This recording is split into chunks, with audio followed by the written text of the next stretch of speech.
Esse ano, Renato e Dri, nós não temos problema com o gasto, está tudo bem encaixado por conta da PEC.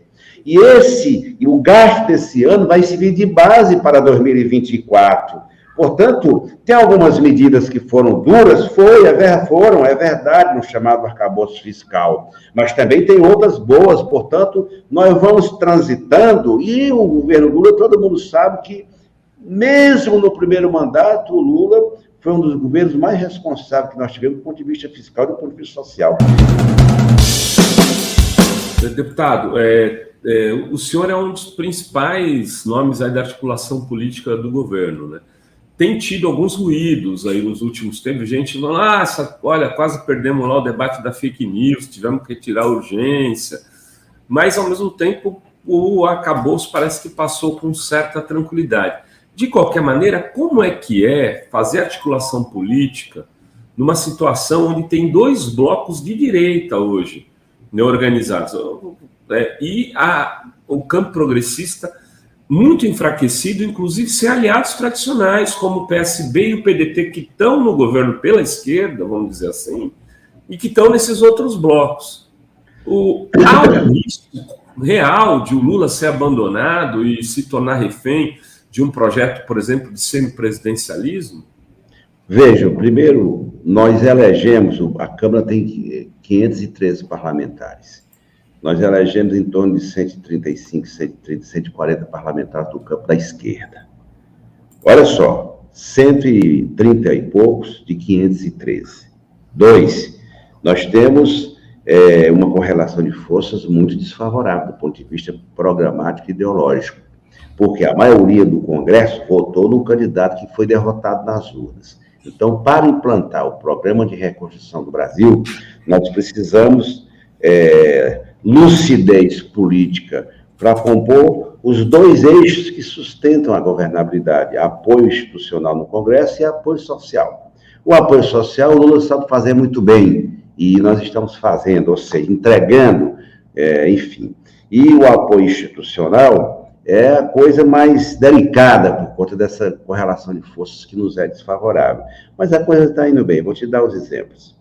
Nós votamos a PEC da transição no final de dezembro. Sem essa PEC, às vezes as pessoas não têm dimensão. Sem ela, o Brasil estava paralisado.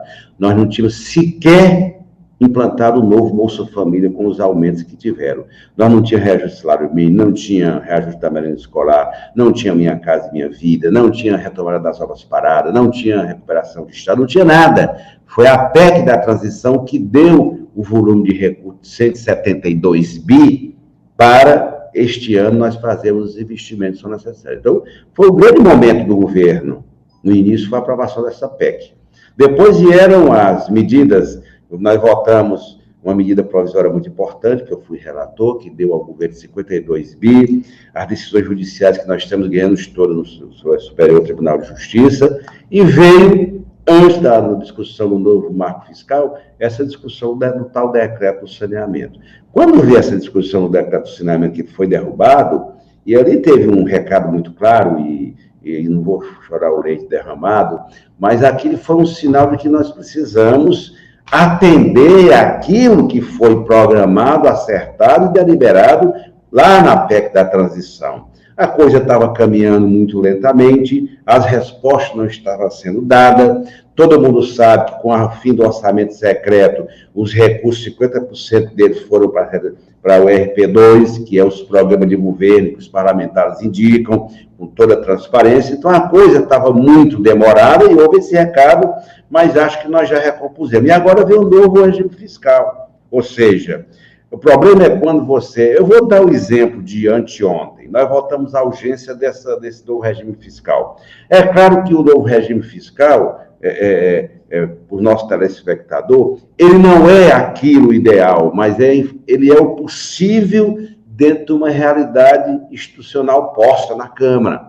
O país precisa, e, portanto, nós temos que transitar no fio da navalha sem mudar de lado, sempre sintonizado com o programa de reconstrução do Brasil. Mas veja bem, semana atrasada, por conta daquele negócio do decreto, pintaram um quadro absolutamente tenebroso, a narrativa da imprensa, o governo está derrotado, etc, etc e tal. Que o Lula tem que entrar na articulação política. Quem faz a articulação política do governo é o ministro, e nós na Câmara, eu, o Jacques Wagner e o Randolfo. Portanto, criar uma fantasia, essa ilação de que agora o Lula tinha que ser o coordenador como do governo. Senão ele não precisa de ministros para cuidar das tarefas que cada um é responsável. Portanto, aí teve esse problema todo. Aí eu estava observando, anteontem nós aprovamos a urgência do projeto. O mérito vai ser terça ou quarta-feira. Se tivesse dado errado, o mundo vinha abaixo, né? Se nós não tivéssemos aprovado com 367 votos, 102 contra, o mundo vinha abaixo. Como deu certo? Foi vitória de tal, foi vitória das vozes do além. Não, a vitória foi uma construção política que nós fizemos, envolvendo a área política do governo, a área da Fazenda, coordenada pelo ministro Haddad, a área da Câmara, coordenada pelo presidente Arthur Lira. Portanto, nós fizemos o possível para o país. Aprovamos a urgência e vamos votar o mérito na terça ou quarta-feira. Então, depois disso, virão outros projetos. Então, transitar entre uma governabilidade que precisa ser irrigada permanentemente, não é uma coisa, Renato, não é uma coisa simples. Nós temos que todo dia estar buscando pacificar a Câmara, porque o Lula precisa disso, precisa votar matérias e focar naquilo que é fundamental. O que é fundamental para nós? A questão da PEC da transição que nós já aprovamos, o novo regime fiscal, os PLN que nós já aprovamos, os programas e, evidentemente, a reforma tributária que vai entrar com força agora.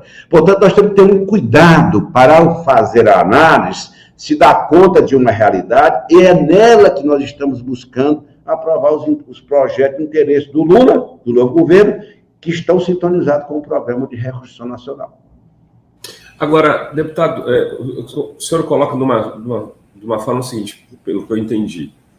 O governo não estava cumprindo as emendas, a liberação de emendas, e por isso tomou um susto aí, principalmente lá na questão do saneamento. E pode vir a tomar outro se não liberar aquilo que foi combinado.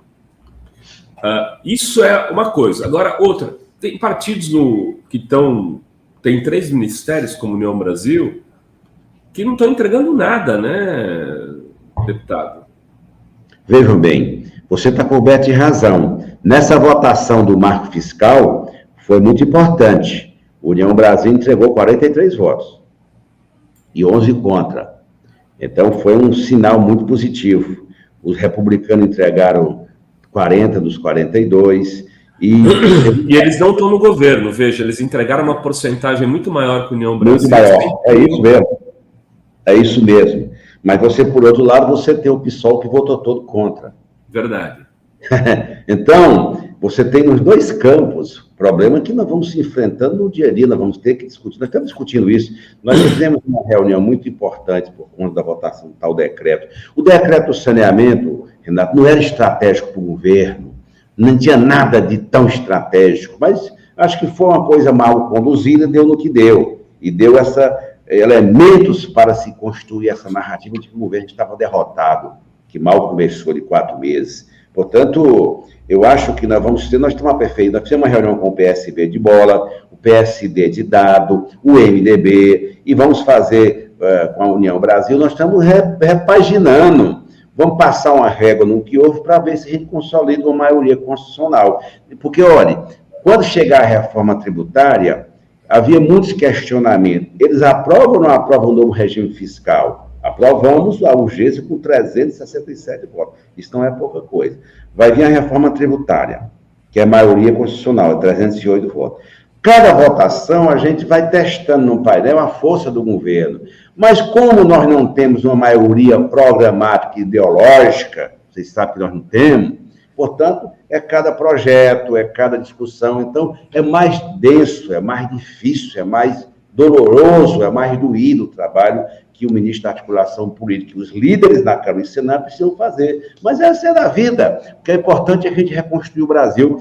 Evidentemente, ainda temos o problema do dia 8, o golpe que eles tentaram dar. Passamos um tempão envolvido nisso, não tivemos nem tempo de implementar as políticas que estavam programadas para esses meses. Eu posso dizer uma coisa para os nossos telespectadores.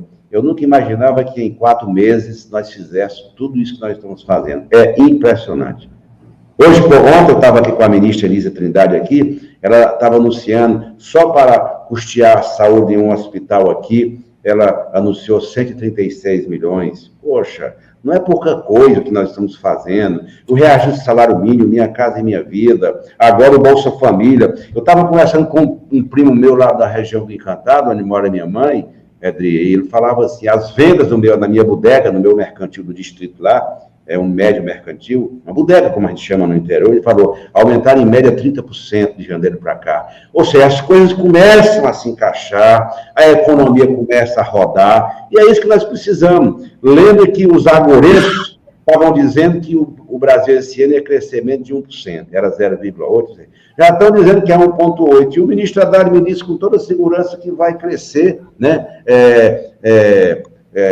Olha, eu estou vendo aqui uma manchete aqui que está na CNN agora. Prévia do PIB avança 2,41% no primeiro trimestre, segundo o Banco Central.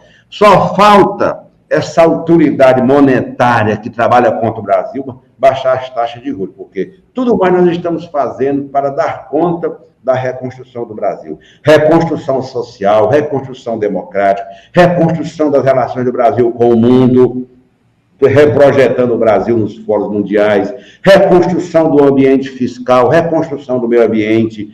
Cada política é uma ação que nós estamos fazendo e o Brasil começa a respirar um ambiente de tranquilidade. E essa semana a gente ainda teve a mudança da política de preços da Petrobras, né, deputado? Eu ia falar, imagina. Qual o impacto disso, né? É claro. Que impacto isso pode ter na economia? Vocês já estão colocando isso aí nas contas do ministro? Veja bem. Deputado, já estou te nomeando, viu, Zé? Veja bem, é tanta notícia boa, nós fechamos a semana, do ponto de vista político, com decisões relevantes no Congresso, né? Nós votamos medidas provisórias nas comissões mistas e votamos a urgência do marco fiscal. Isso é muito forte para o governo, para o ambiente político do Brasil. Aí, na outra ponta, vem o Lula se preparando, como se preparou, já está no G7. Depois, a última vez que o Brasil participou do G7 foi em 2009. Lá, ele terá conversas bilaterais com os chefes de estados importantes do mundo, projetando o Brasil naquilo que é estratégico para o nosso país, recuperando a imagem do Brasil. Aí vem para cá, os dados da economia já são projetados, uma melhora grande. E de quebra, agora a Petrobras altera a política de preço, reduz o botijão de gás de cozinha de mais de 21%, em média 12% do óleo do diesel. Então, o ambiente está bom. Eu acho que se nós tivermos tranquilidade em continuar trabalhando 24 horas por dia como a gente trabalha, eu nem sei como é que o Lula aguenta, nós vamos chegar no final do ano. Esse ano, Renato e Dri, nós não temos problema o gasto, está tudo bem encaixado por conta da PEC. E o gasto desse ano vai servir de base para 2024. Portanto, tem algumas medidas que foram duras, é verdade, no chamado arcabouço fiscal, mas também tem outras boas, portanto, nós vamos transitando, e o governo Lula, todo mundo sabe que, mesmo no primeiro mandato, o Lula foi um dos governos mais responsáveis que nós tivemos do ponto de vista fiscal e do ponto de vista social. Quem desorganizou o país fiscalmente foi o Guedes, foi o Bolsonaro. Esse governo que está aí arrebentou com tudo. Portanto, eu estou seguro que as notícias boas, especialmente essa dos preços dos combustíveis, vai influenciar fortemente no ambiente de prestígio do governo.